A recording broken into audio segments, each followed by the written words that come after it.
Okay, this is the American folk story of John Henry. It was the end of the Civil War and the slaves were free.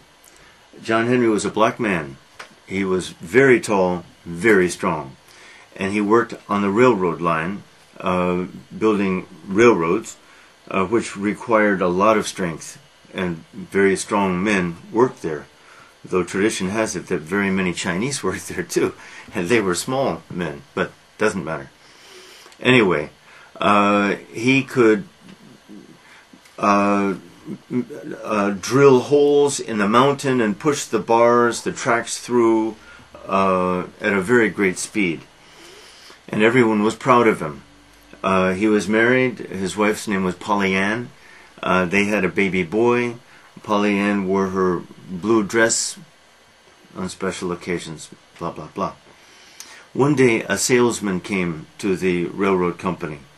They had a steam drill, and the salesman wanted to sell the steam drill to the railroad company. The boss said, "We have a man who I think can beat your steam drill." The salesman said, "No man can beat a steam drill. That's impossible. Let's make a bet." Okay, if John Henry beats my steam drill, then I'll give you the steam drill. If the steam drill wins, then you buy 2 steam drills from me. Is that fair?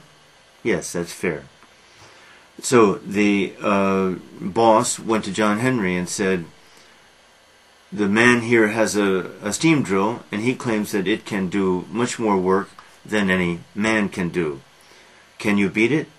John Henry says, "I'll beat it. I'll beat it, or I'll die with my hammer in my hand," which is the famous line from his. There's a folk song that was popular, has been popular on and off for many years. When I was a boy, in fact, it was popular in the beginning of the rock and roll era, about 1955, a long time ago. Great song, great song. Okay, so the race was on. Polly Ann came out in her blue dress with a little baby and said, "Don't do this. You can't beat that machine."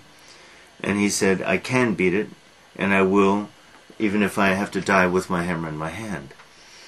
Great line again. So the race began.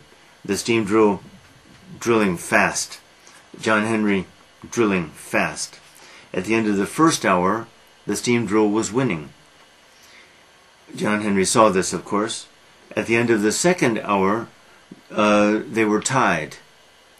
At the end of the third hour, John Henry was winning, and then the sun went down. The race was had concluded. John Henry had won. Oh, by the way, the boss had offered to give him $50 and a new suit.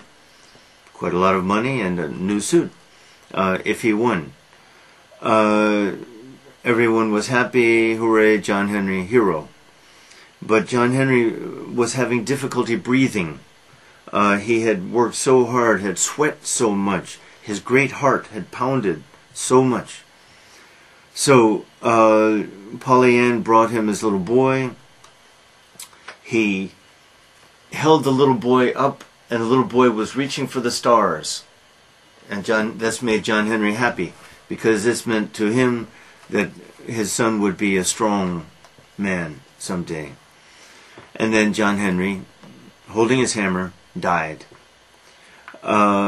People buried him near the railroad line, and every time, according to tradition, people buried him near the railroad line, and every time a train passed by the site, S-I-T-E, of his grave, they would blow the whistle and say, "There lies a great steel-driving man."